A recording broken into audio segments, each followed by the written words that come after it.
దళారీ వ్యవస్థను రద్దు చేసి రైతులు నేరుగా వినియోగదారులకు కూరగాయలు మరియు ఆకుకూరలు అమ్ముకునేందుకు ప్రభుత్వం అవకాశం కల్పించాలన్నారు రైతు జేఏసీ బాధ్యులు. నేడు కరీంనగర్ పట్టణంలోని ఫిలిం భవన్లో వారు మీడియా సమావేశం ఏర్పాటు చేసి మాట్లాడారు. ఈ సందర్భంగా రైతు జేఏసీ సభ్యులు జంగ చంద్రారెడ్డి, శ్రీనివాస్ రెడ్డి, పల్లెల జగన్మోహన్, బోనాల మోహన్ పట్లేలు మాట్లాడుతూ దళారీ వ్యవస్థ ద్వారా కూరగాయలు మరియు ఆకుకూరలను పండించే రైతులు తీవ్రంగా నష్టపోతూ ఉన్నారని వారన్నారు. ఈ సందర్భంగా రాష్ట్ర ముఖ్యమంత్రికి 10 ప్రధాన డిమాండ్లతో కూడిన లేఖను రాశారు. అదేవిధంగా కరీంనగర్ పట్టణంలో నిర్మించిన మరియు నిర్మిస్తున్న సమీకృత మార్కెట్లను కూరగాయల రైతుల కోసమే కేటాయించాలని వారు ప్రభుత్వాన్ని డిమాండ్ చేశారు.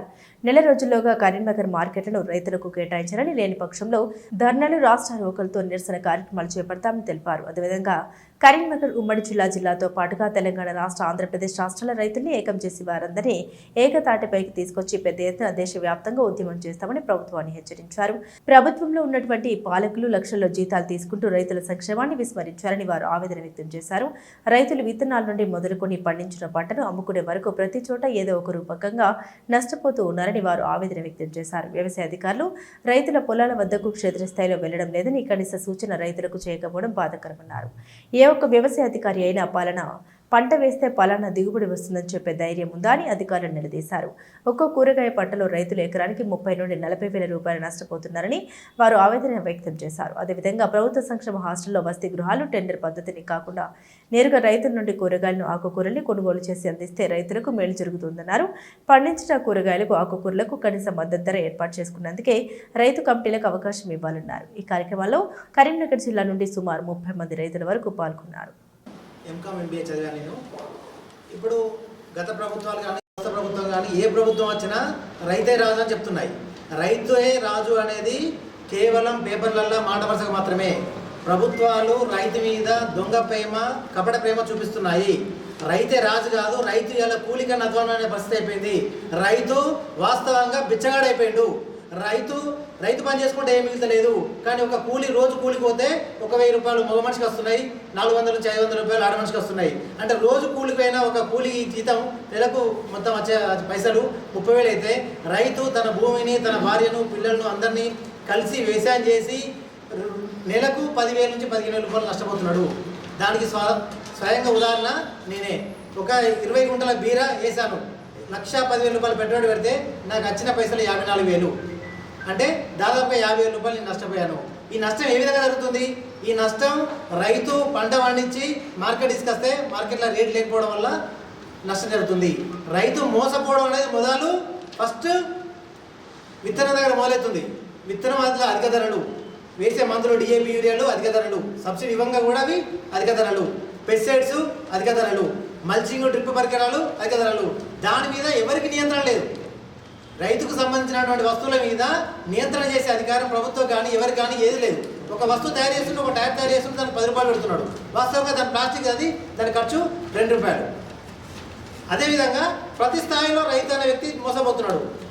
ఇవన్నీ చేసి పంట పండించి కష్టపడి 6 కాలం కష్టపడి తన చెమటను చిందించి రక్తాన్ని దారపోసి 24 గంటలు పాము కాట్లకు, తేలు కాట్లకు గురై పంట పండించి ఆ పండించిన పంటను ఆటోలలో రవాణా చేసి కూలీ ఇచ్చి కరీంనగర్ తీసుకొస్తే కరీంనగర్ ఇక్కడ దోపిడీ గురవుతుంది.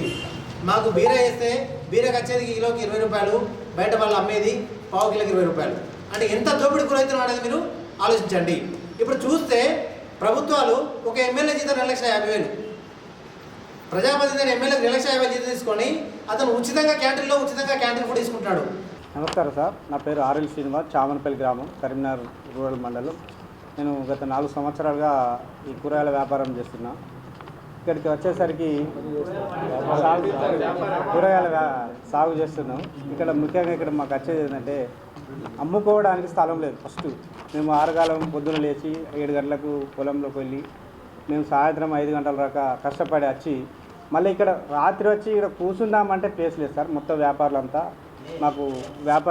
వచ్చి ఛాన్స్ ఇవ్వడం లేదు. మేము రాత్రి 12 గంటలకు వచ్చి 5 గంటల వరకు వెయిట్ చేసిన నిలబడి అమ్ముకోవడం తప్ప కనీసం ఈ జాగ మాది, ఈ ప్లేస్ మాది, ఇక్కడ ఉంటాం మేము ఇక్కడ కూర్చుండి అమ్ముకోగలుగుతామనే పరిస్థితి మార్కెట్లో లేదు.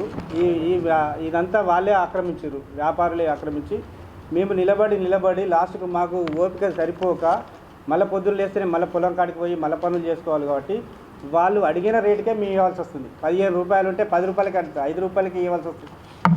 రైతులము మేము చెప్పదలుచుకున్నది ప్రభుత్వానికి ఏంటంటే, రైతులము కూరగాయలు సాగు చేస్తున్నాం. కరీంనగర్ చుట్టుపక్కల 30-35 కిలోమీటర్ల నుంచి సాగు చేసేవాళ్ళు ప్రతిరోజు ఆకుకూరలు కూరగాయలు తీసుకొని కరీంనగర్ నగరానికి వచ్చి వాళ్ళు అమ్ముకుంటారు. కానీ వాళ్ళకు గిట్టుబాటు ధర రావట్లేదు. అమ్ముకుందామంటే మార్కెట్ కూడా లేదు. ఇక్కడ చేపల మార్కెట్ దగ్గర పెద్ద మార్కెట్లో ఇరుకు రోడ్ల మీద అమ్ముకుంటారు. రైతు బజార్లో పార్కింగ్ స్థలంలో అమ్ముకుంటున్నారు. ఆ పార్కింగ్ స్థలంలో కూడా మేకలు, పశువులు, కుక్కలు, గొడ్లు, ఉచ్చలు పోతాయి, మలమూత్రాలు పోసే స్థలంలో మేము అమ్ముకుంటున్నాం. ఆ ఉన్న ఒక రైతు బజార్ను 5 సంవత్సరాల క్రితమే అంటే 2020 సంవత్సరంలో ఇంటిగ్రేటెడ్ మార్కెట్గా మార్చారు. మేము ప్రభుత్వానికి రిక్వెస్ట్ చేసేది ఏంటంటే, రైతు అనేటోడు కష్టపడి పంట పండించేది ప్రజల కోసం పంటలు పండిస్తాడు. అంతేగాని వ్యాపారుల కోసమో, అర్తి వ్యాపారుల కోసమో, కమిషన్ ఏజెంట్ల కోసమో, హోల్సేల్ వ్యాపారుల కోసమో, రిటైల్ వ్యాపారుల కోసమో, వీధి వ్యాపారుల కోసమో, చిల్లర వర్తకుల కోసమో, బేరాల కోసమో, వీళ్ళందరి కోసం వ్యాపారం